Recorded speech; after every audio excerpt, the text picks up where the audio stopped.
Recording in progress. É, share. Ok, agora está compartilhando. Vamos lá. Bom, meu nome é Dailson Soares dos Santos. Essa tarefa é para o IFES de Cariacica. Na pós-graduação, é Lato Sensu, em Engenharia de Produção, com ênfase em Ciência de Dados, para a disciplina do professor Pedro, 2024/2, Programação em Python para Ciência de Dados. A atividade 3 é: faça um vídeo contendo o seguinte: apresentação pessoal já foi feita. E explique em Machine Learning. Existem três tipos básicos de problema: classificação, regressão e agrupamento. Explique de forma resumida o que é cada um dos três tipos de problema. Vamos lá? Eu fiz um resumo e coloquei aqui no Obsidian. Eu gosto muito de usar o Obsidian. Aqui tem Machine Learning e vamos abordar essas três perguntas. Bom, de uma forma resumida, o Machine Learning, o aprendizagem de máquina, é uma apresentação, uma representação que tem como objetivo criar um modelo a partir de dados históricos para generalizar decisões. O modelo é uma representação dos relacionamentos existentes nos dados por meio de uma fórmula matemática. Ele está representando os dados por meio de fórmula matemática. E uma vez criado esse modelo, pode-se utilizar para realizar predições.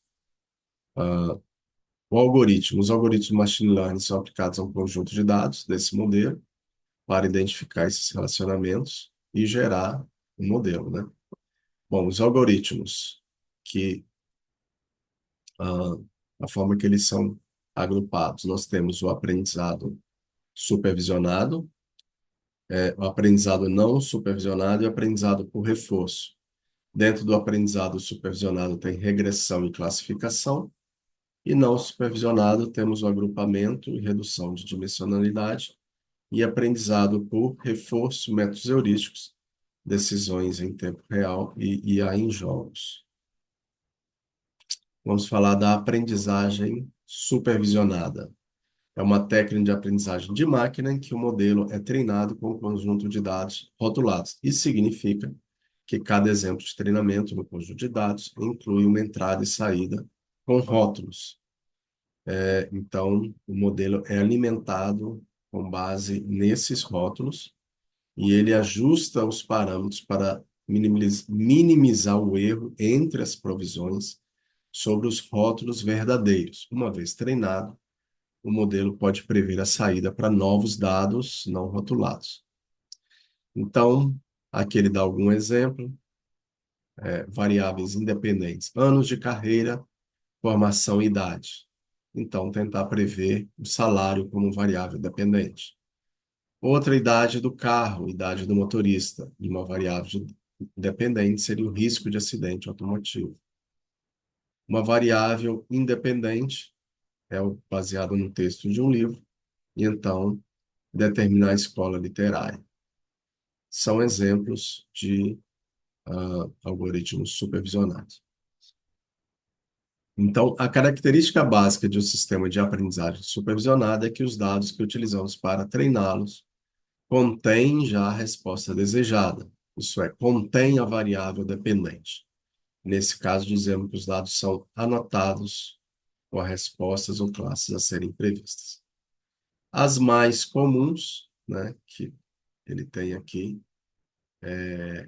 ele cita a árvore de decisão, ele cita regressão linear, regressão lógica, cavezinhos mais próximos.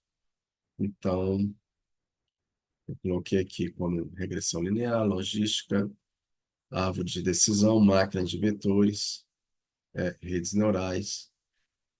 Então, está aqui dentro dessa aprendizagem supervisionada, né? O KNN também, que é esse cavezinhos, ok? Vantagem: muito eficaz quando temos grandes conjuntos de dados rotulados, pois pode gerar previsões precisas, requer conhecer os dados, os rótulos, né, dos dados. Agora, falar da aprendizagem não supervisionada.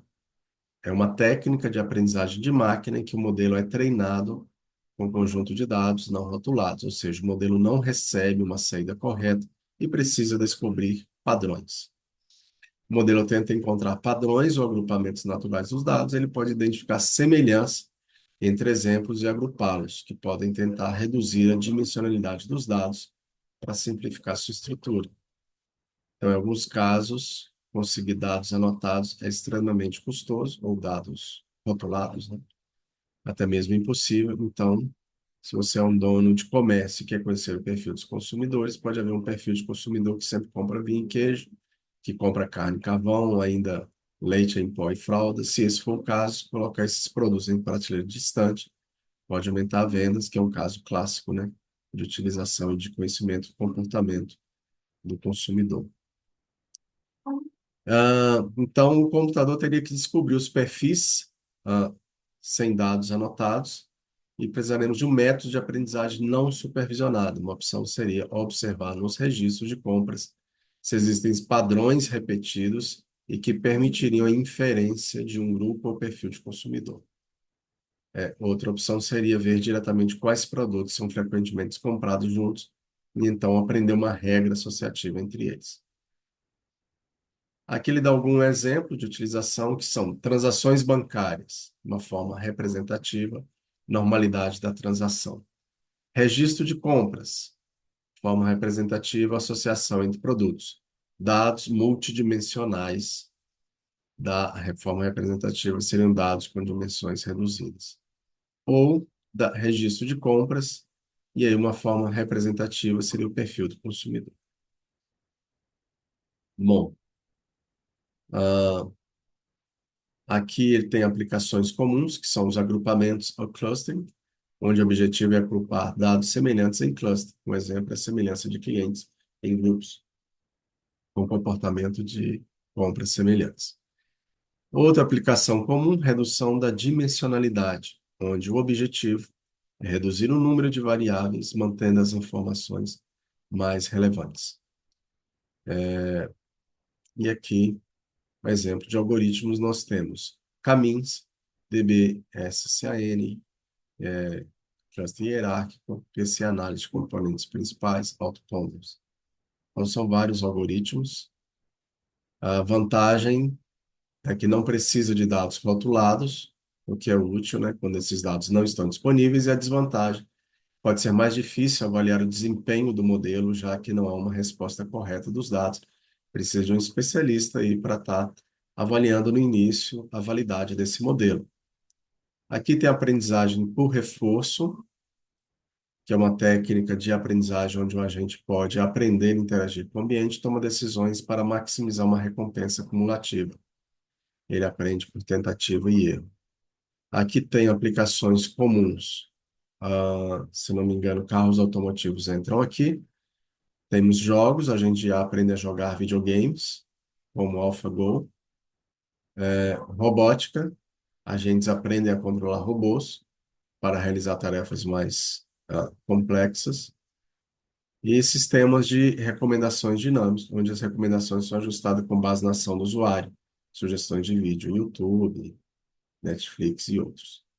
E aqui estão os exemplos de algoritmos, K-Learning, Deep Networks, Policy Gradient, SASA e Actocritics. Eu fiz uma tabela aqui de comparação entre aprendizagem supervisionada, não supervisionada e por reforço. Ok. Mas vamos à pergunta sobre as técnicas de agrupamento. Então, vimos que o agrupamento pertence a não supervisionado, não é isso? Verificando aqui. O agrupamento, é isso aí, pertence a não supervisionado. A outra técnica de regressão linear pertence a supervisionada. E a outra que o professor pediu era agrupamento, classificação e regressão. A classificação também ela faz parte aqui da supervisionada, né? Vamos avaliar aqui. Então, um agrupamento. O agrupamento clustering, o que que é? É uma técnica de aprendizagem não supervisionada, significa que não temos rótulos ou respostas, como nós já vimos, já pré-definidos.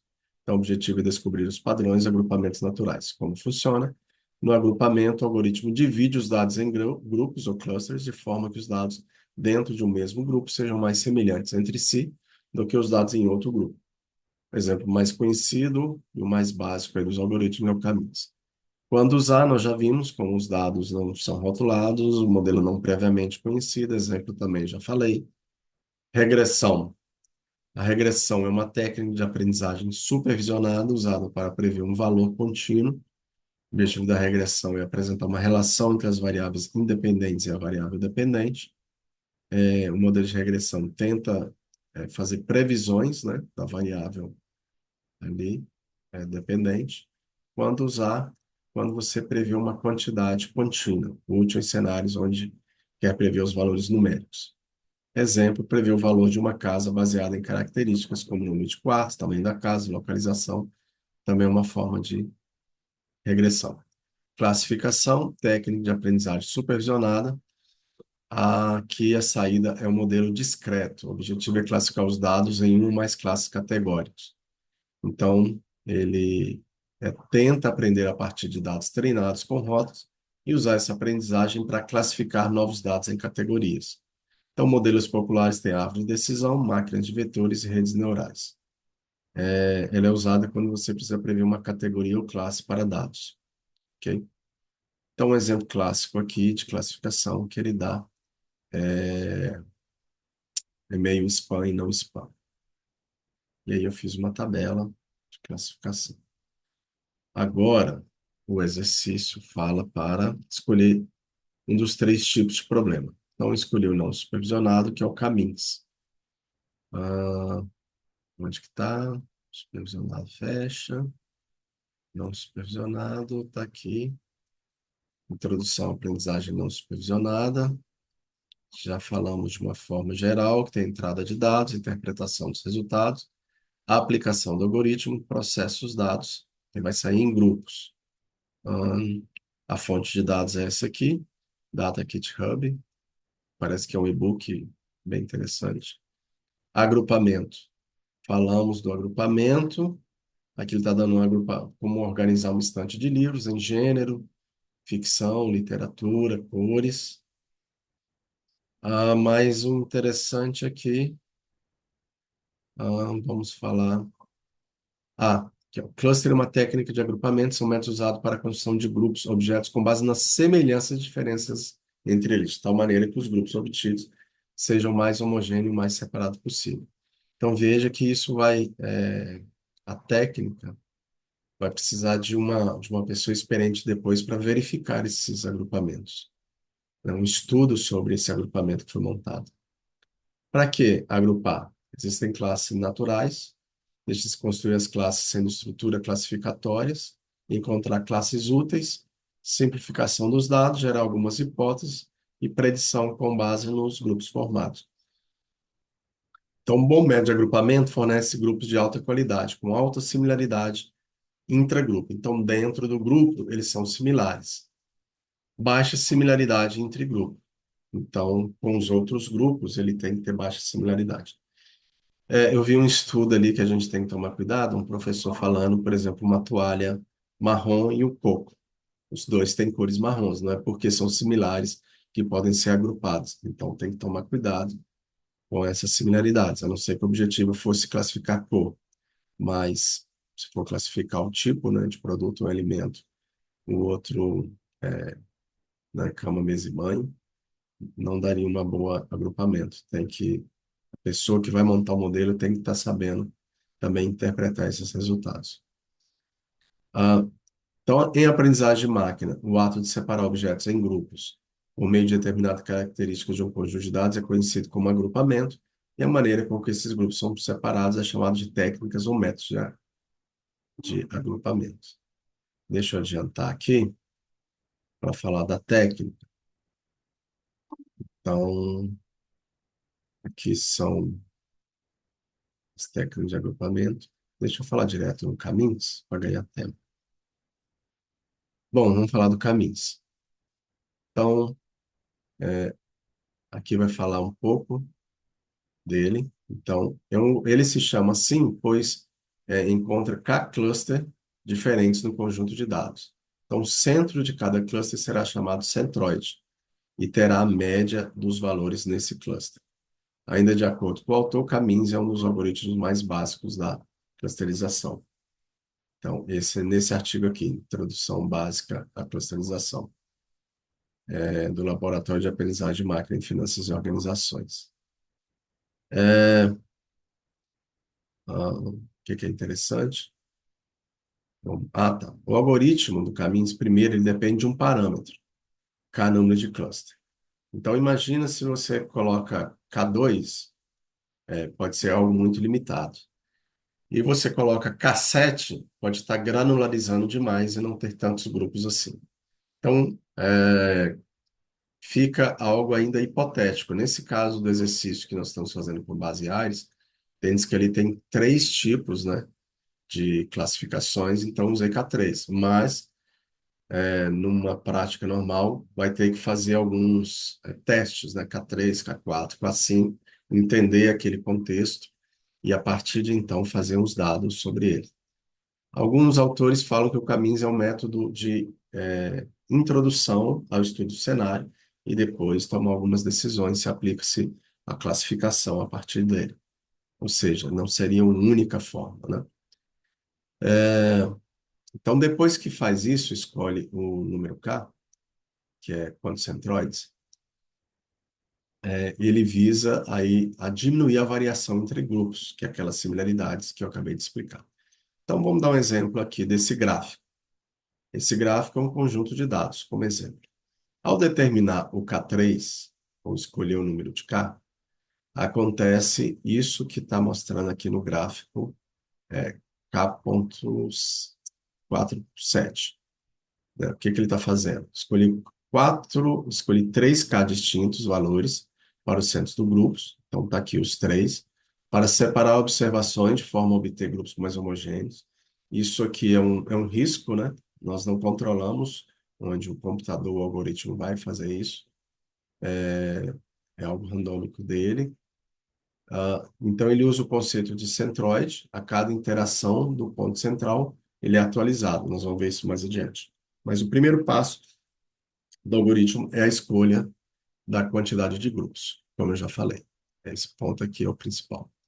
Com isso, a próxima etapa, 2, é sortear de forma aleatória os centroides. Então, ele já foi, o algoritmo faz isso, podemos fazer na mão, mas o algoritmo que eu estou fazendo ali usando o stick learning, ele faz automático. Então, após o sorteio, eles são atribuídos seus respectivos grupos, com base, igual está aqui na figura K7, a atribuição é feita numa medida de distância euclidiana, então a fórmula euclidiana está aqui embaixo, como que ele faz esses cálculos, ok? Voltando. Então, ele é feito com base euclidiana, cada objeto é comparado com cada centroide, e assim o objeto é atribuído ao grupo em que possui a menor distância com seu centroide.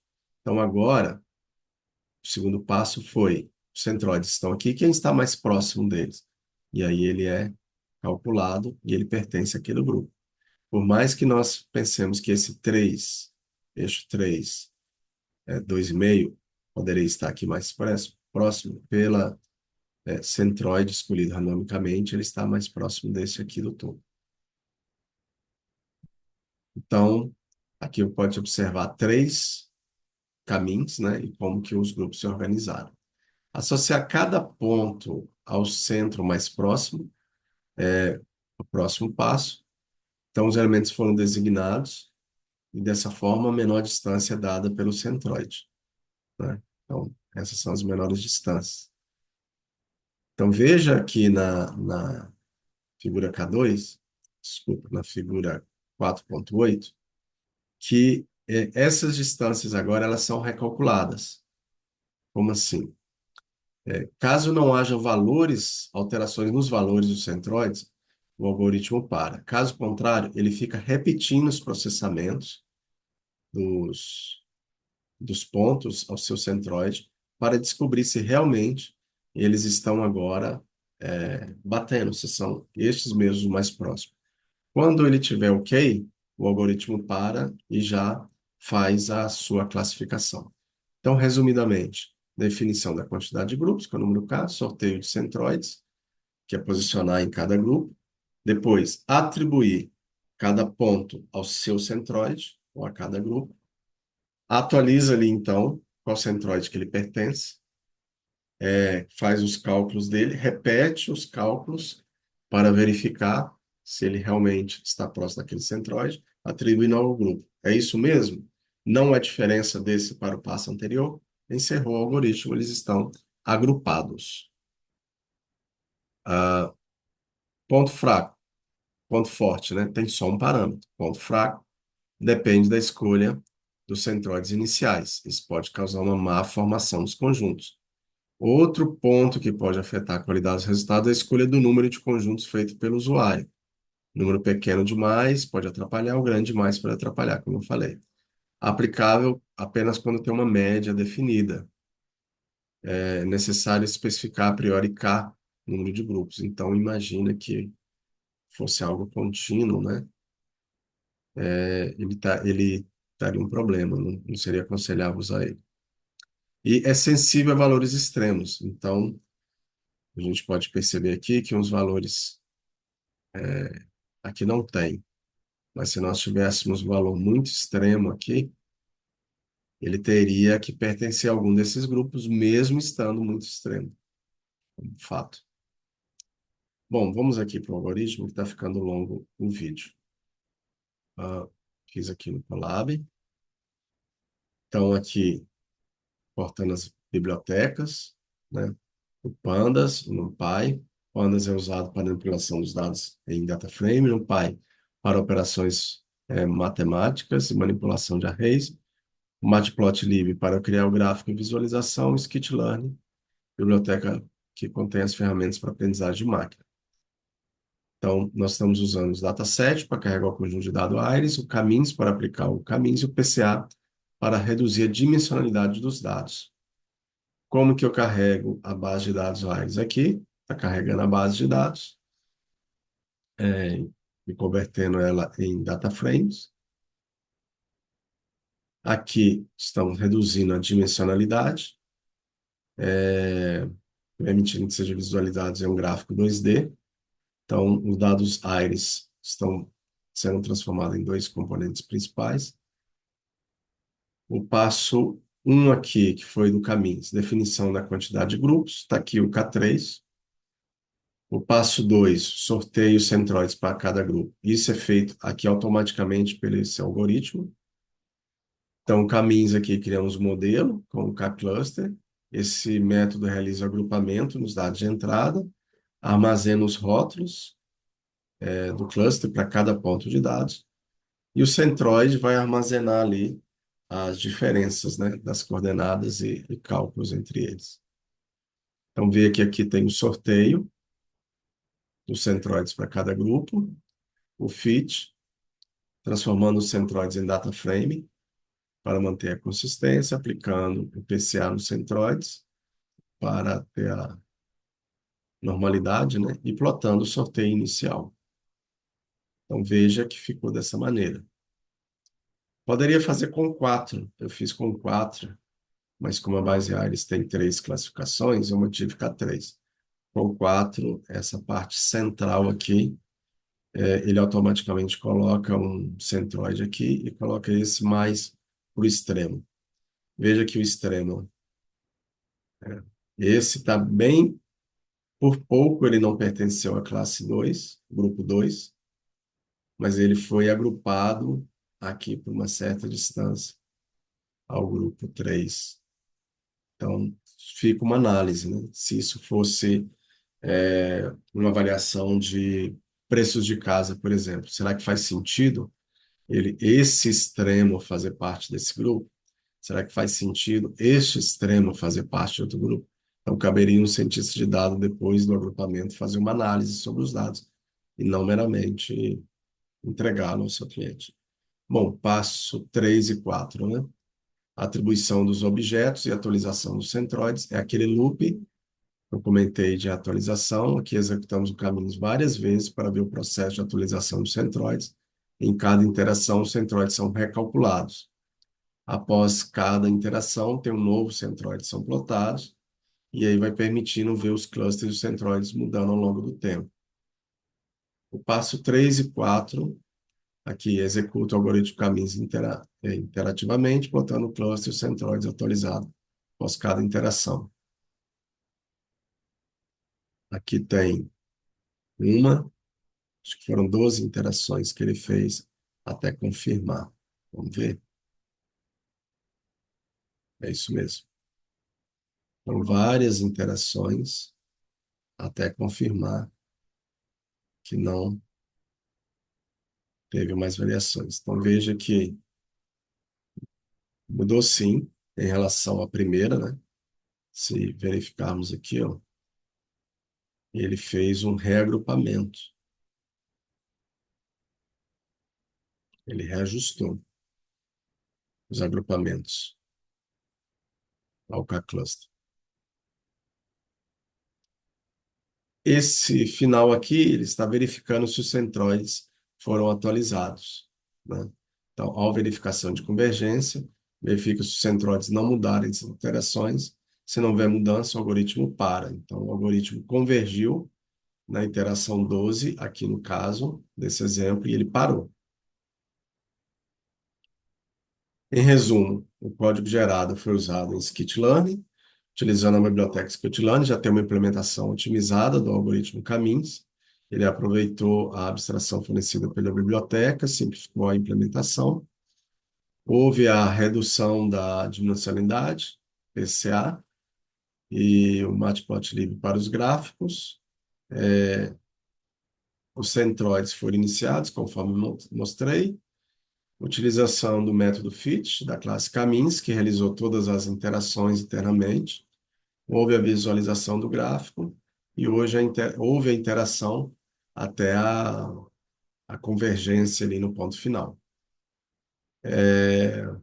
Aqui os passos, né? Eu coloquei um resumo da teoria com aqui, o passo 1, definição, o passo 2, feito automaticamente pelo Caminhos, passo 3, atribuição dos projetos, desculpa, dos objetos a cada grupo, passo 4, atualização dos centroides de cada grupo, e verificação se os centroides foram atualizados, também feito automaticamente pelo algoritmo.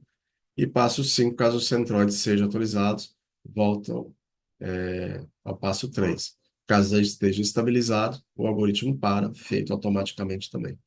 Então é isso. Espero ter cumprido aí o propósito. Espero ter realizado o exercício. Qualquer dúvida, estou à disposição.